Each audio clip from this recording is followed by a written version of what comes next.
Hello, ladies and gentlemen. Welcome back to Black and White, a podcast autobiography. Today we have a good friend of mine / fellow performer, Andrew Boyer. What's up, man? Howdy, howdy. Oh my God, your voice is so hot. I can't stand it. Damn, baby. Damn, baby. Damn, baby. Yeah, you got me beat. That's I can't compete with that. So, man, how's your week been? Oh, it's been shit, man. Really? It really has. It's been shit? It's just been, oh my God. Like, what do you mean? Like, is it tiring, or just like, has the world been against you this week? It's just tiring. The world's been against me, man. I haven't been able to do anything correctly. It's just... Yeah, that's exactly how my last couple weeks have been. I've gotten pulled over twice in the past 2 weeks for speeding. Oh, fucking dang. Twice. I've never gotten caught speeding in my life, and I got caught twice within like 10 days of each other. And it sucks. It's the fucking worst.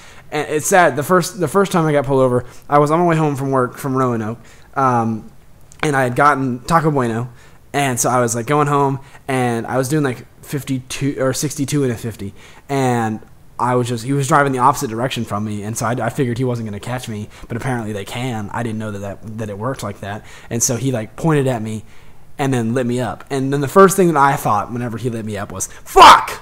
My food's gonna get cold." That's literally the first thing that came through my mind, and that shows you just how gluttonous I am as a person. Just, God, son of a bitch. Oh, you know what? Speaking of food, you know what I love doing? What? I went to this Subway the other day, and I was waiting, and I was just so exhausted. And when I get exhausted, I get cranky. Yeah. And so I was waiting on my sandwich, and this lady, like, I asked for pickles, and this lady takes the pickles and accidentally drops them in the little ham section. And she's getting me ham and pickles. And I don't care normally. Yeah. But then she just kind of double took and just kind of forget it and put it back on. And so I decided, you know what, I'm going to make a big deal about this. And so I was like, did that just touch the ham? And she's like, well, no. I was like, no. I want you to answer in front of everyone. Did that touch the ham? And she was like, yes, sir, it did. I was like, oh, okay. It's fine. I would have taken it a step further, because there is someone in here with a violent pickle allergy, and I swear to God, they're gonna come in here for their ham and cheese, and they're gonna end up fucking dying. And that blood is on your hands, Teresa. That blood is on your hands. Man, the food service industry must fucking hate you. Oh man. That brings me to a cool little thing that happened this week. I quit my job this week. It's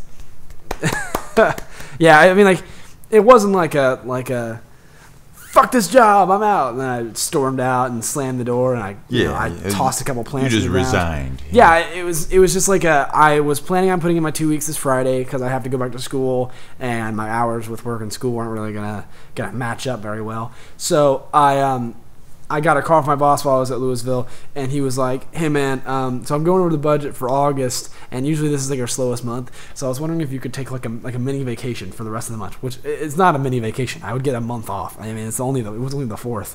So I'm like, okay. I mean, well, so I kind of was like, well, that would be great, but I mean, I was gonna put in my 2 weeks this Friday, so by the time that it's September, I'm gonna be, I'm gonna be starting with school and stuff. Sayonara. Yeah, and so I was like, so I guess this is my last day. And he was like, shit, man, because that sucks. It wasn't like he was mad at me, because I was gonna do the right thing and put in 2 weeks instead of just being like, see you later, dude, I quit. So yeah. I mean, like, you can't get mad at me. But yeah, it was just like an all of a sudden thing. And I got a text from my other boss like 2 hours later. I forgot to tell him, and he was like, "Hey man, no conference call at 3." And I was like, "Oh shit, I forgot to tell him." So I had to call my other boss and be like, "Hey, BT Dubs, I'm not working for you guys anymore."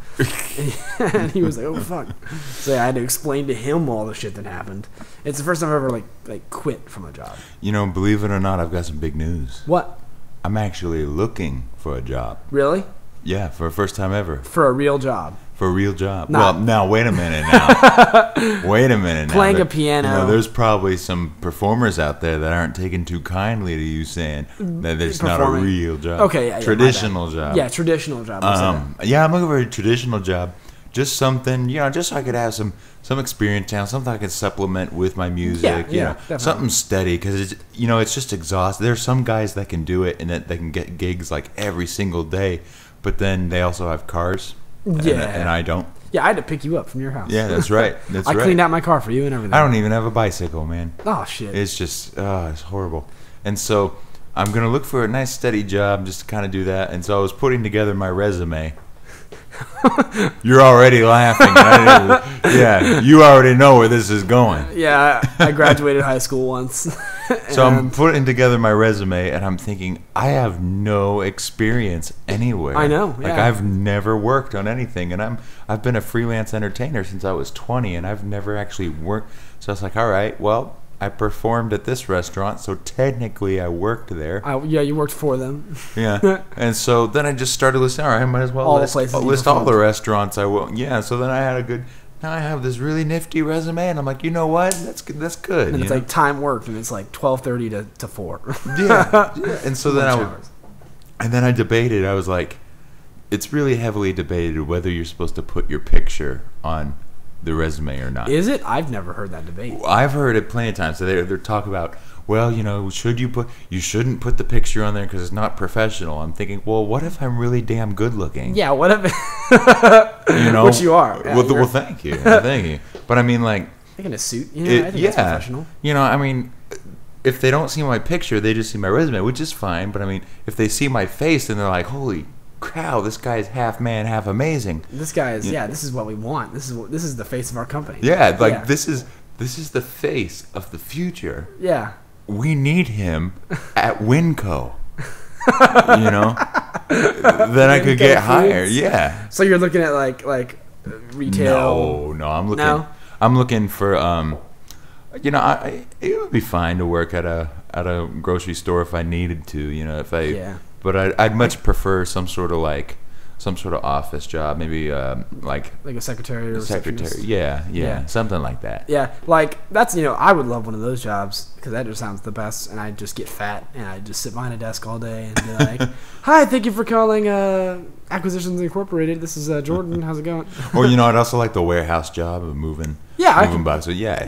You know, at least if it's air conditioned warehouse, I could work in an unconditioned warehouse because that's the little thing. I've been working outside for the past 3 months. Hey, there's a job opening with Color Spot Nurseries that you might be able to get in with.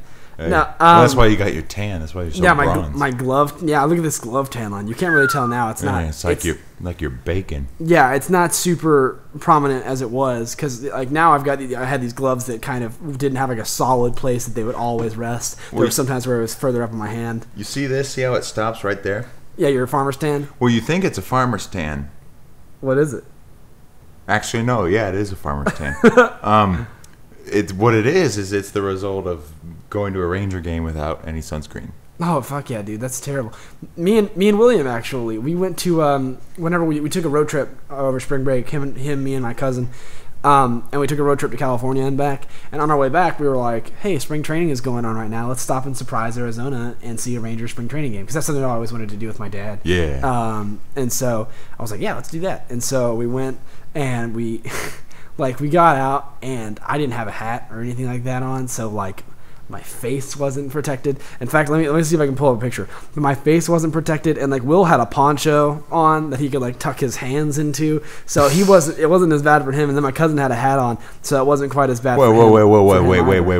You had a poncho? Yeah, it was a blue poncho. You just bring a poncho around? Yeah, he bought it. He bought it on the. William's in the studio right now. He's not asking me. That's what's up, man. Yeah, he bought it in New Mexico. Just bring a damn poncho anywhere you want. Yeah, look how red my face was.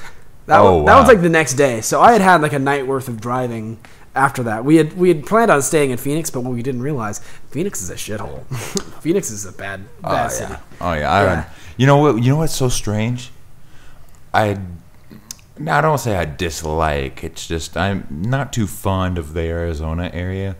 But I love the New Mexico area. Yeah, I like the strangest thing. I think it's beautiful. Yeah. But yeah, Phoenix is we stopped there. We're planning on staying the night. We were driving around Phoenix trying to find a place to stay, and it was just awful. I was like, none of these places look like a hotel I would want to stay at. Yeah. So I was like, all right, we'll just drive. So like we actually had to like sit down and like call our parents and be like, hey, is it okay if we drive for the rest of the night? Because we had already driven like 6 hours from LA to Phoenix, and so we kind of were like, well, is it safe for us to drive all the way home tonight? It was going to be another like 16 hours of driving, or 20 hours, I don't fucking know. And we had to call our parents and be like, hey, how would you feel about us like just getting hopped up on Redline and driving all the way home tonight? And they were like, well, make sure one of you is sleeping, and then if someone's driving, someone has to be awake. Like that whole thing, and don't be afraid to pull over. Well, son, you put the cigarette between your fingers, and if it burns your fingers, it'll wake you up, and that's just how. Yeah, that'll work. All right, I guess we'll go into the intro sequence now. Intro. Damn it, Jordan. You mean you don't have a fucking intro yet? Oh my god, please, for the love of God, can you call fucking somebody and have them do some kind of an intro sequence? This is the last time, I swear. This is the last fucking time I will do this. Okay, I'll just do it with my mouth again. That's what she said. Okay. Bing, bing, bing, bing, bing, bing, bing. Bing, bing, bing, bing, bing. Okay, fuck you, Jordan. This is it. I swear to God, I will quit next week if you don't have a fucking intro sequence. Okay, start the show. All right, thank you, Nikolai, and once again, I apologize. But really, if you quit, it wouldn't be a big deal. That's all I'm saying. Haha, you're fucking hilarious. So, we got Andrew Boyer here with us. I guess we'll start talking about like how we know each other.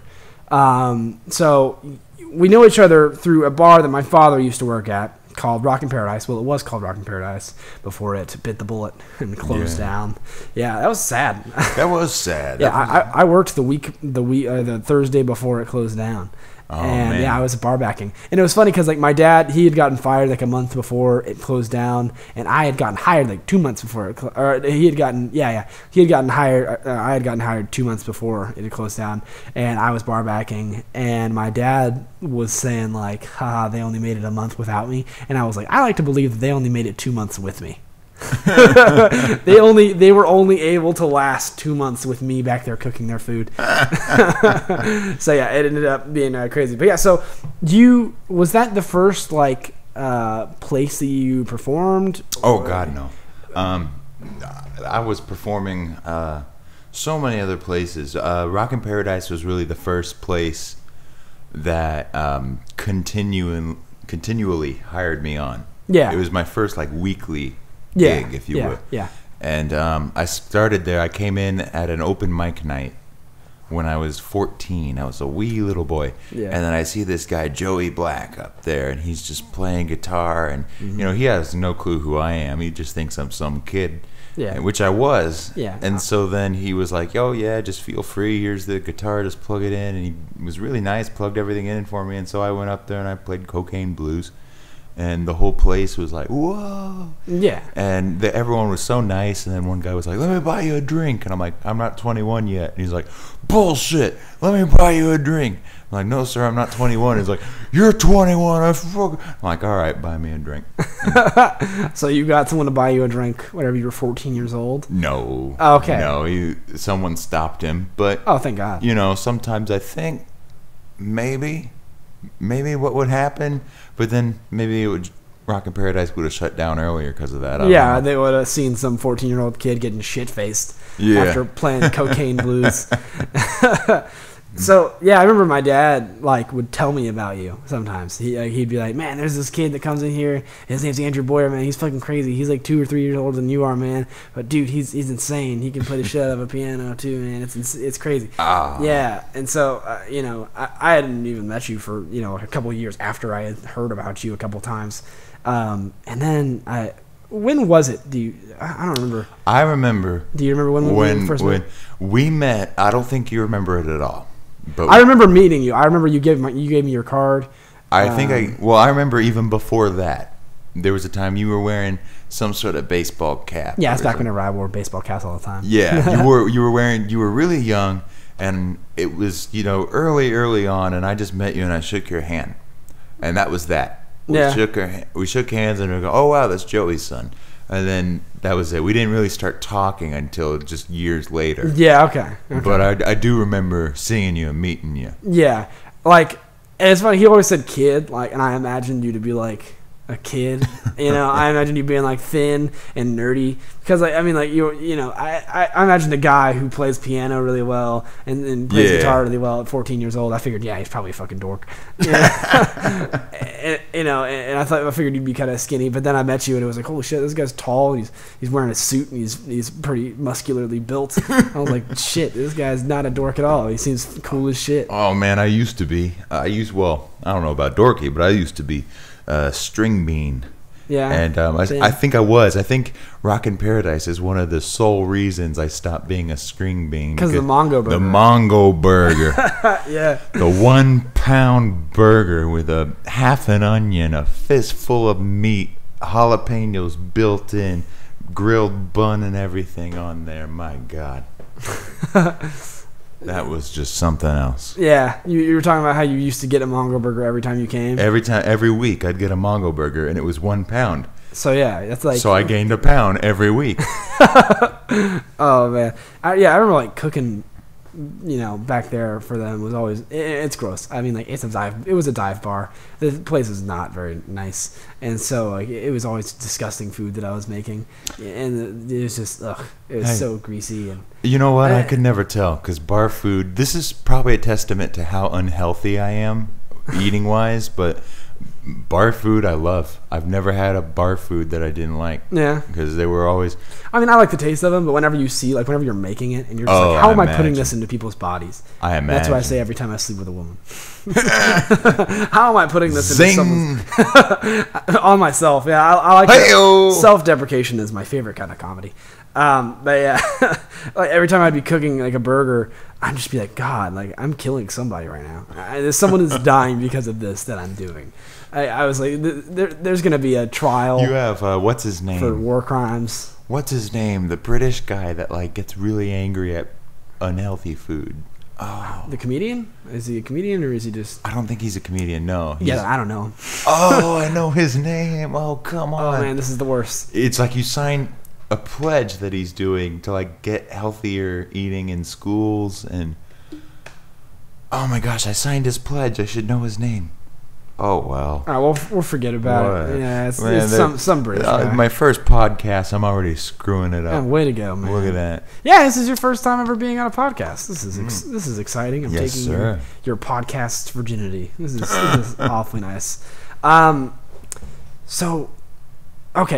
So yeah, you started very early, right? You started performing music. 14 years old, the summer of 2009. Summer of 2009. What was your first show then, if it wasn't a Rockin' Paradise? Like your first thing that like you got paid for. My first thing that I got paid for was a show at Cozumel's, and it was a packed house because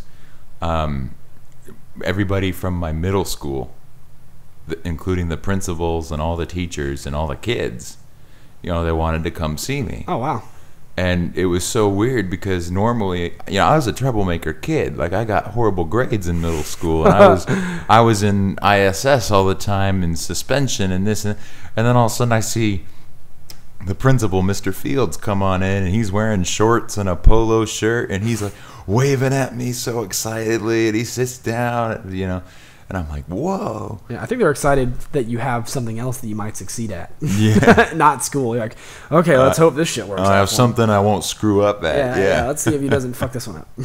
Okay, so it was your first show, and all of your classmates were there, and your teachers and stuff. My teacher, my friends, my parents, just so many. And the reason is because the outdoor trails teacher, I was never in his class, but his name was Mr. Babisette. He was an outdoor trails teacher from Lamar Middle School, and he basically started my career for me. He really got together and said, hey, look, I know you're a troublemaking kid, but if you shape up, I'll help you get this guitar half off. You know, we need to get you a business card. We need to get you a website. We're going to get you performing. Sweet. And so I owe so much to him. And, you know, if he's around or if he ever finds this podcast, I hope some weird reason. Yeah.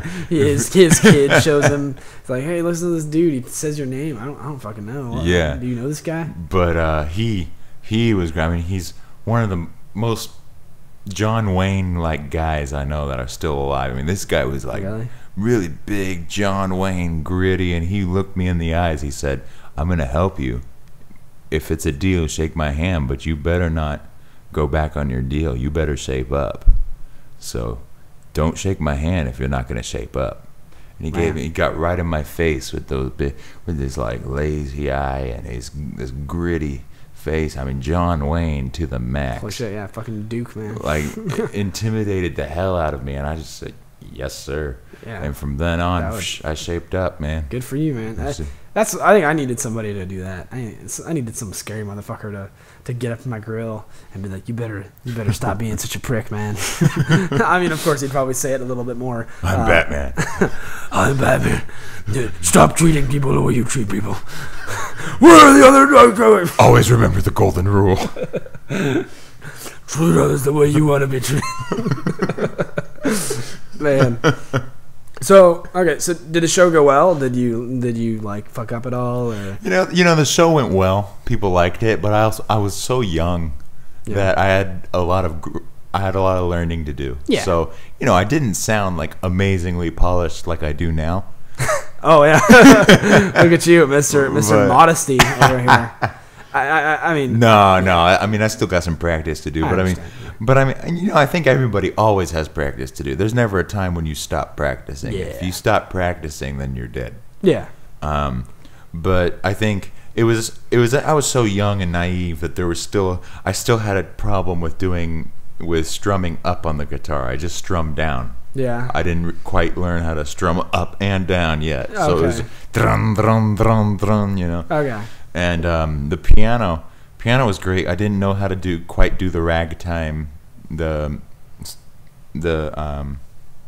ragtime bit yet. Yeah, and I wish we would have had you buy your piano so we could have had you play some ragtime stuff. Like every time if I'm ever around you and you have a piano around, I'm always like, dude, play some ragtime stuff because I get a kick out of it. I don't know why. Yeah. Well, it's funny. It's cheery. Before ragtime, I did a ton of boogie woogie. Yeah. And boogie woogie. I don't know what that means. Okay. Jerry Lee Lewis all the way. And I would do that. I remember one time in middle school, I was telling this kid, this kid was like, man, Jimi Hendrix is the best. He's awesome. And I'm like, yeah, Jimi Hendrix is good, but I like Jerry Lee Lewis. Jerry Lee Lewis. Who's Jerry Lee Lewis? And it's like, he's this great, rock and roll piano. He goes, what? You can't play rock and roll on a piano. You're like, oh, yes, you can only play rock and roll on a guitar. And I was like, oh, yeah. Like, there's been several people that have proved otherwise back in the 50s, definitely. But allow me to prove otherwise right now. And he's a kid. Yeah, he was a little kid, but he didn't know anything about it. But the thing is back then, even before then, like I'm talking elementary school, I used to listen to a ton of the oldies. Mm-hmm. Like Elvis, Johnny Cash, Roy Orbison and stuff. Yeah. And all the kids they had no clue. They didn't listen to any old stuff. Yeah. Well, because, of course, they didn't grow up. Yeah. And it wasn't until suddenly I started getting into some of the newer stuff that I look back. And now, as I grew up, like around middle school and high school, then kids started listening to the old stuff. Mm-hmm. So I'd have to, say, oh, yeah, we know. We know. We're aware, motherfucker. Like, we know who Nat King Cole is. I'm like, oh damn! I didn't. All right, there we go. Yeah, that's the thing. I think you and I both have in common. Beep. You didn't know in elementary school. So I figured I'd reiterate and let you fucking know. Yeah, do that for me, okay? Huh? Okay, yeah, sure. I'll try. Okay. All right. Yeah. So, Cozy Mel's went great. Yeah. And, I kept learning, and I'm still learning all different genres and different styles and different stuff, and just whatever people like, I try learning. And, I'm working my way up and saving up, but I want to get that job. Yeah. Because once I get a job, that's why I have a job, really. I can support myself. And because you have a job now, you can support yourself. Yeah, I buy, microphones and shit to do this. Yeah, right. So. Well, I mean, I have no problem buying equipment. The thing is if I don't have a job, if I make music my sole living, then I have to do the stuff that pays well. Yeah. And I have to do cover songs that people like, which is fine. I love doing it. But it would be great to support myself and then become my own artist again, you know? Yeah. To do my own type of stuff and to really grow and actually have my own set of songs again and stuff like that. Because there's not a lot of... Rock in Paradise, I think, was probably the greatest. There was one place that always listened to my songs, and Rock in Paradise was one. I did a show there where 100% of my songs were originals one night. I decided I'm not going to play a single cover song. And I did all originals, and they all danced to them and clapped. I mean, they were so supportive. Yeah, man. Like, that's the thing, is just you're fucking crazy, super talented. Oh, and I don't... And it's just, you know, like, the first time, whenever it was at my dad's birthday party and, you know, you played at it, that was the first time I heard that The King is Dead, and I was like, holy shit. It was insane. Like, it was like I think it was the first original that I like noticed. I was like, no one else has written that. That's his. You know, that shit was insane. I just listening to it, and the lyrics of it are really interesting. And it's just like, damn, this motherfucker is intelligent. He's thinking on a level that I probably couldn't. You know, I can't write lyrics. I can't write music for shit either. Well, then I can't do comedy for crap. Yeah. Okay. So we're both we're both on different levels of the spectrum there. Yeah, man. Like, because you know, you put me in front of like a comedy crowd, and I'm like, oh yeah, that'd be weird. So, watermelons. Right. Sup with that? Like maybe a black crowd. They'd be like, you know, and they'd be like, racist. Really, motherfucker? Then so is it like a fruit, or was it? What? Yeah, it actually is a fruit. Is it a melon or is it water? Which one is it? Donald Trump. Yeah, you hear this? You heard about this guy? Yeah. He's saying that the immigrants should all be kicked out, and I agree. It's a whole Mexican crowd. It's oh fuck. Oh man. Yeah, that's the thing. You're part Hispanic. I mean, I'm full Hispanic. You're full Hispanic. I'm full Hispanic. I'm part Cuban. You're part Cuban, and then what part? What other is the part? What are your parts exactly? What are my parts? You want me to show you my parts yes, real please. quick? We'll get a diagram. All right, let me tell you about my parts. My mother and my grandma and the entire mother side of my family were born in Cuba, and if you go farther back, they were born in Spain. Okay. My dad and my sister were born in California, and then my grandma was born around Texahoma, and then my grandpa on the American side was born in Nebraska, and I'm the only one that's, other than my grandma, because like I said, Texahoma, you know, but I was born in Denton, Texas. Yeah, represent. Yeah, and so that's the, that's really it. I don't know if I'm part. I don't know if I'm part Texan. Well, I'm full Texan. You know, I'm full American, and I'm full Hispanic. I'm part Cuban. Okay. Or Cuban American, if you will, as some folks say. Yeah. I'm like, I've got so many fucking things in me, and that's what she said. But Tell me about the stuff you have in you, Jordan. What stuff do you have inside you right now? I've got a light bulb in my butt. I'm gonna see if I can plug it in. Maybe get a little light show going on in my rectum. Ew, rectum. Open your mouth. You be a human flashlight.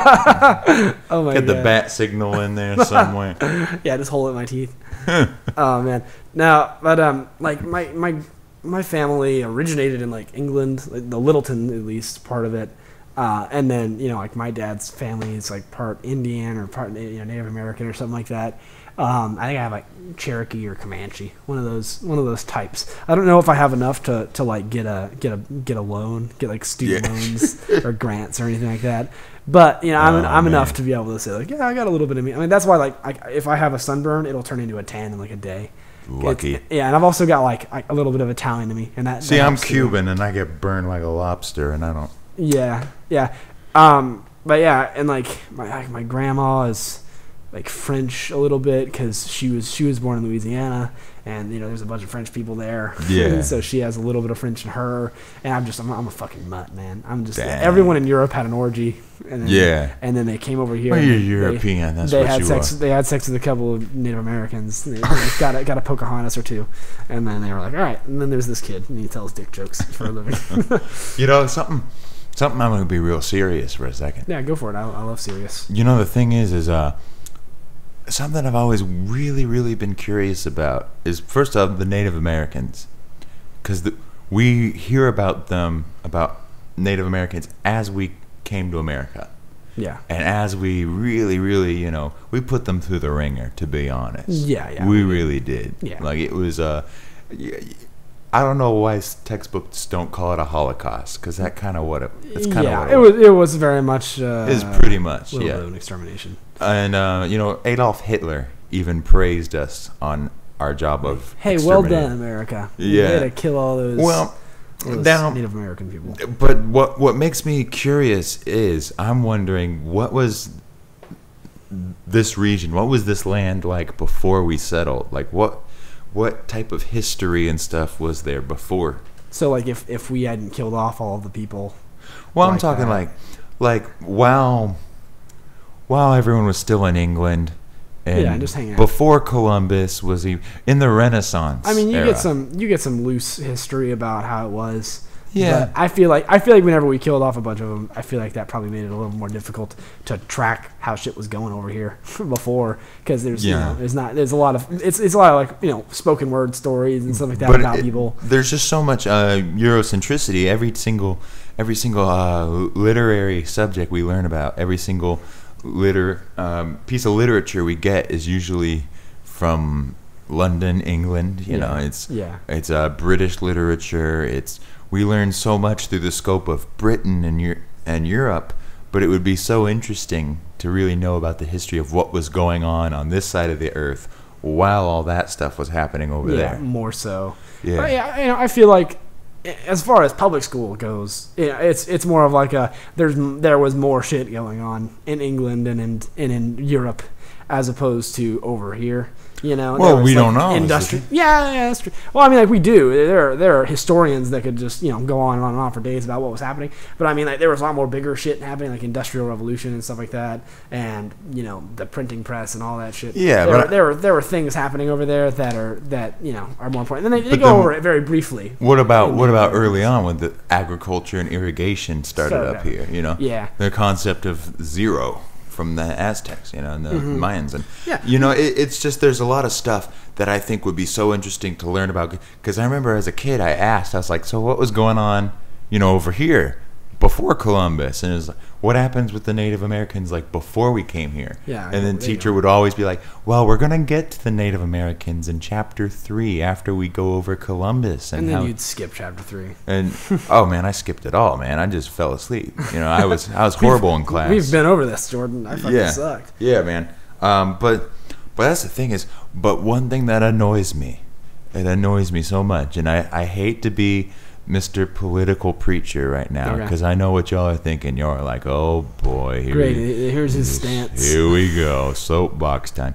But it's every time there's some sort of party, there's this hipster kid that's wearing this like Native American headdress, and they're just white as hell, and they have no Native American in them at all, like even less than you have. Yeah, like literally 0%, and they're wearing this headdress. And they're like, woo, party.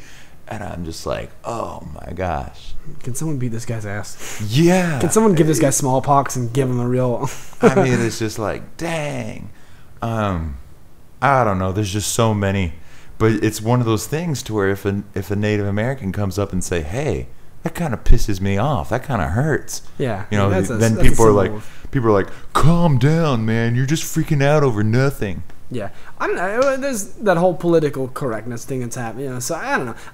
I think there would be an outrage if like everyone made it an outrage. If there was a Native American person that was like, this is bullshit, and then you went to a news station and was like, this is bullshit, they'd be like, yeah, this is bullshit, and I think everyone would join. I think everyone would join in after like a week or two. Yeah, because I think the thing about political correctness is, and I know this is tough because I'm talking to a comedian right now. Yeah, true. But people like Jerry Seinfeld. You know, Jerry Seinfeld once said, this is a thing where I'm glad I'm not famous, because if I were famous right now and I was talking about Jerry Seinfeld, people would be like, oh my God, he's beefing with Seinfeld. And then Seinfeld would tweet about it, being like, who's this punk? Who's this little asshole boy? But Jerry Seinfeld, he goes and he's like, political correctness is going too far. Like, it's making it too hard to even...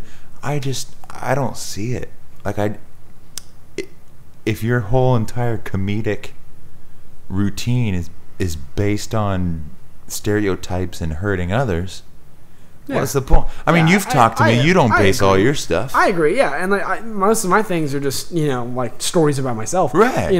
But like there are times whenever I feel like doing a joke about black people, and it's just kind of like I'll just do this. And but you don't focus. To a degree. Yeah, and to a degree, like there are some times whenever I hear someone, and if it's something that's just like from a place of pure hate, that I can tell that's where it's coming from, or it's just a thing that's like super, like, why the fuck is this person even talking about this kind of thing? Right. Stereotypical. Then I'll be like, oh, come on, dude, knock it off. Yeah. But mainly, whenever I do a joke about black people, I'm just like, I'll talk about like my black friend that one time I was talking to a friend of mine, and I had said something that he was like, man, I ain't about to talk about this shit. I'm out. And just beatboxed his way out of a conversation. And that's like the only joke that I've ever really done about black people, because it's just hilarious. Yeah. But I mean, it's not like I'm doing that. I'm saying that out of like a place of hate. It's just like, this guy one time did this crazy thing that was pretty racially stereotypical towards black people, because beatboxing is a pretty African American thing to do. But it's not like I sit there and I write all my jokes to be racially charged in one direction or another. Yeah, but I mean, there's so many comedians that they still are funny while still being politically correct. It's not that hard. I know. Yeah. So my advice to Jerry Seinfeld is just suck it up. I'm sorry. I mean, or that's the whole... I can understand somewhat where he's coming from, because political correctness is very much of like a chain for comedians. Being that, like, if I ever just thought of a funny black joke that I feel like, okay, I don't think this is too offensive, but then it's a point where it makes you second guess everything you say immediately. And so I understand a little bit where it's coming from, but yeah, I agree that if you're sitting there getting pissed off about people not liking your racist jokes, then you should probably start writing other jokes. But you know what? I think that's something with the younger generation of comedians like you, and the younger kids that are becoming comedians. It's almost... we've grown so much to where it's easier for the younger generation to be politically correct, simply because they don't even realize that they just take it for granted. You don't joke about that. Yeah. And just because you're part of this newer generation that realizes, hey, that's not cool to joke about that. Yeah. Let's joke about this. This will be fucking hilarious. Yeah. Actually, there is one really racist joke that I tell. Oh, boy. And I'd like to see just where it stands. Oh, it's boy. It's pretty terrible. Oh, and boy. I've got, like, I don't know, sometimes like I'll tell this joke to a black friend of mine, and he thought it was fucking just raucously funny. But anyway, so basically it would be like it starts off and it's like so older black women really love my comedy because I think it's because I remind them of all the little white babies that they looked after in the 50s. And I'm out of here. Yeah, and usually it's a reaction similar to that. I'm going home. Where's my keys?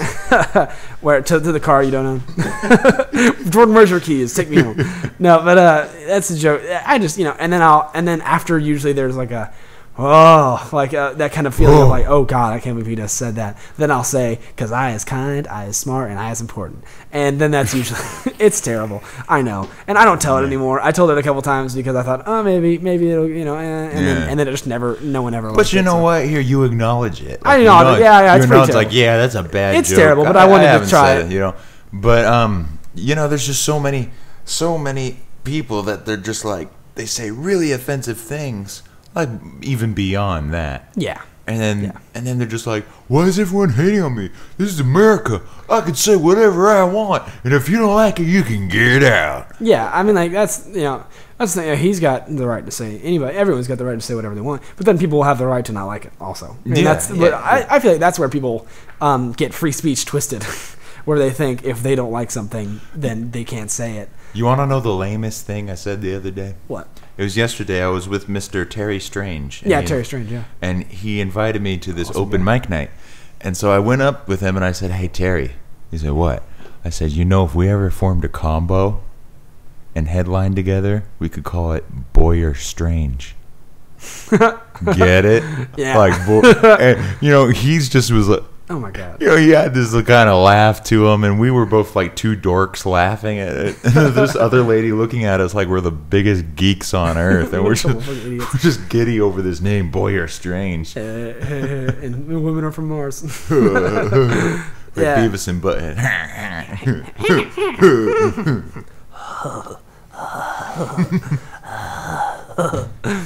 Yeah, my Beavis and Butthead impressions are on point. I am Cornholio. I need TP for my bunghole. You know what? My impressions. I used to be so good at impressions of so many people. Really? You know, I used to do like Hannibal Lecter. I'd be like, "Do you hear the lambs, Clarice?" And you know, more. It used to be more spot on than it. Yeah. And I used to have Do you this. hear the lambs, Clarice? Yeah, and then I used to do Jack Nicholson so well, but I can't do. I'm not even going to attempt it now because I just can't do it anymore because my voice has gotten so low. Yeah, But it makes it difficult. the one that I still do is my grandma, because my grandma had this thick Cuban accent. Yeah. Let's hear it. As she used to go, Andrew. She used to hold my hand because I'd sing for her. She'd, Andrew, you are my king, and your sister, she is my queen. Now take out the trash. Man, that sounds like some real Cuban shit to say. That sounds like one of those stereotypical, funny like sitcoms you could see. Oh man, it's just, Yeah, she'd Cuban ask me family. to help her back up. When she had asked me to help her back up, and I'd say, "Okay." She said, "Is it clear?" And I'm saying, "Yeah, you okay? It's clear." She said, "I know. Shut up." Shut up. Man, And so Cuban grandma living with you. well, it wasn't really a thick Cuban accent either, because she went from Cuba to Chicago and kind of got a little bit of a Chicago accent, then Yeah. L.A., Yeah. and then she had so many accents mixed into one that she would just had this weird accent. Just like a Neapolitan Yeah, ice cream kind pretty of an much. accent. Man, really quick, we got like 5 more minutes left. All right. And we'll talk about what are some of your music tastes. Like, what would you say your style would be in the music that you write yourself? And the music I write myself. Yeah. Oh my gosh! So well, this is part of the mystery. It's what I'm trying to discover. It's very similar with like comedy. You know, I'm still trying to figure out where I want to be in my own style. 'Cause Right. most people don't find their style until like they're 20 years into their career, where they're like, oh, okay, this is the type of joke that I write. Yeah. You know, and that's like the whole thing. Early in my career, you know, I feel like I've kind of fallen into somewhat of a niche where I say this things the same way every time. You know, there's a similar cadence and rhythm and style to each joke I tell. But Well, whenever you- I started out, I was trying to like copy the way that other people told jokes. You know, sometimes Yeah. I could do a joke like that sounds like Aziz Ansari, and then sometimes I tell a joke that sounds like Steve Martin. You know, it just it would bounce all over the place for a little bit, and I think everyone goes through that. But yeah, so You know, like I guess the most easiest thing to call myself would be indie. It would be indie. it's such a cop out. It's That such is a cop out, Yeah. you know. But here's the thing: is sometimes I sit and I just, you know, sometimes I just want to kick back and write a country song, Yeah, and then there's sometimes where, or miscellaneous. You could call yourself that. yeah, then sometimes where I All of get the into above. this jazz mood, like The King Is Dead, and I really Yeah. like the electro swing, Yeah. and I wanted to kind of do something like. And then there's sometimes where I really like the soul, and I really like soul and R&B music, and then there's sometimes where I just kind of do something in between all of those things where Yeah. I don't quite know what it is. But I'd say one thing that I will say is I do like indie music, and I know that's a cop out, but if you listen to what they're calling indie music, Yeah. it does have its own kind of unique style to it. I mean, like, yeah, I live in Denton, and I go to a lot of music. Yeah. I know what indie music is. I Yeah. hear tons of people who are indie musicians. well, I'd say I'm not indie. Like I'm probably Yeah. I'm not hip enough to be indie, I suppose. But I don't know. You seem like the type that's like that's on the verge of being pretty indie. Like you seem like a kind of a hipstery guy. Like you Sort like, of. you like silent films and shit. I mean, that's pretty hipster. that's pretty hipster. It's just I'm not hip. I'm not hipster cool. Yeah, you don't have like the dressing and stuff like Yeah, that down. it's like I'm too mainstream to be hipster, but I'm too hipster to be mainstream. Yeah. So I don't know what the hell I am, but I just like I love music and I love just any type. And if I could rap, I would. yeah. I would. I really would. If I could, I would. because I just love doing styles of music, all styles. Yeah. You know, I mean, people see me in a suit and tie, and they think dubstep, and I'll do like reggae, and they're like, "What is this guy doing reggae? He's got short hair, wearing a suit and tie." And it's just because I love all styles, I really do. Yeah. Rock music is my Achilles heel. I'm not really. Yeah, the classic rock style. It's wow. just, you know, it surprises people, but it's just my voice is so low that I just can't really do it that much. And being a piano player, you know, there's a lot of Led Zeppelin that for the life of me I just can't do. Yeah. You know, but I think Led Zeppelin's great. You know, I think a lot of the classic rock music is great. It's just it's high. It's high. It's more high pitched. And like you know, the Eagles are all. It's just not my forte. You know. Yeah. It's just there's forte is a music pun. Yeah. You know, I don't know. I'm just one of those weird people that the classic rock ship kind of moved over. Now I love rock and roll, early rock and roll. I love it. Yeah. You know, but the classic rock, it's just something that I don't know. It didn't quite catch on with me. Yeah. But even then, I still listen to some. You know. Yeah. Alrighty. Well, it was wonderful talking to you, and and we're gonna put in the song "The King Is Dead" right after we do our outro.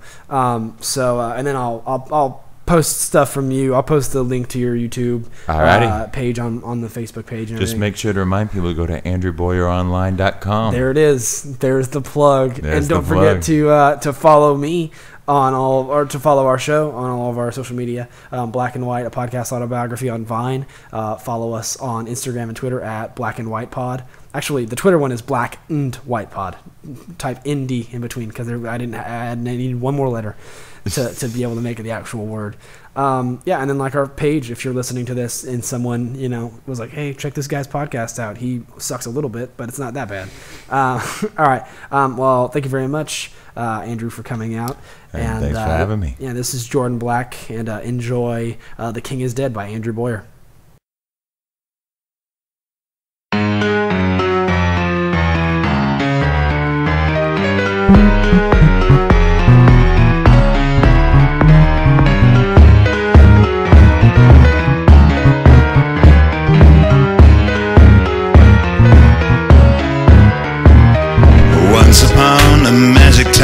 Songs were sung and stories rhymed. Loved a girl and she loved me.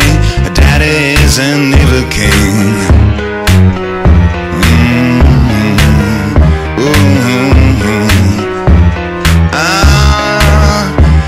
I'm a simple man of pious means. I try to live my life with ease. Wicked thoughts kept creeping in. My girl and I are sick of him.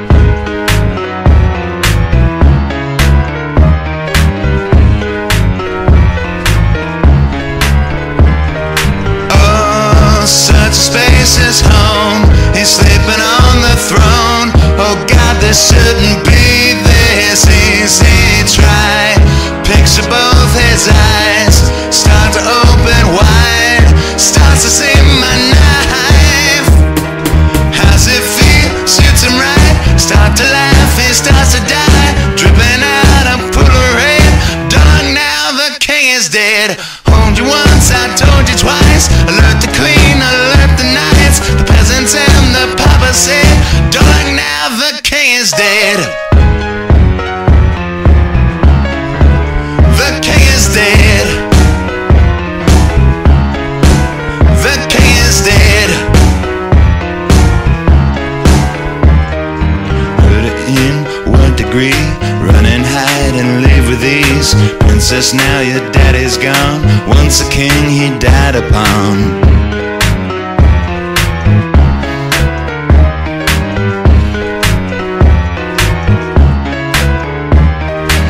A sick, a twisted act. Great day to be a sociopath. Kiss the man who killed your dad. Talk about your Breaking Bad.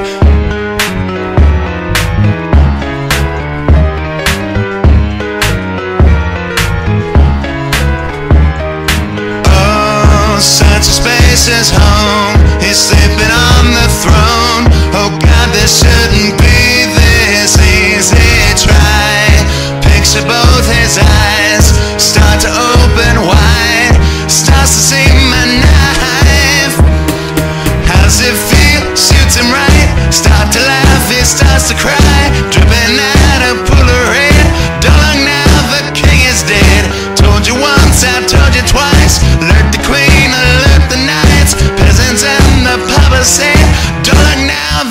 is dead.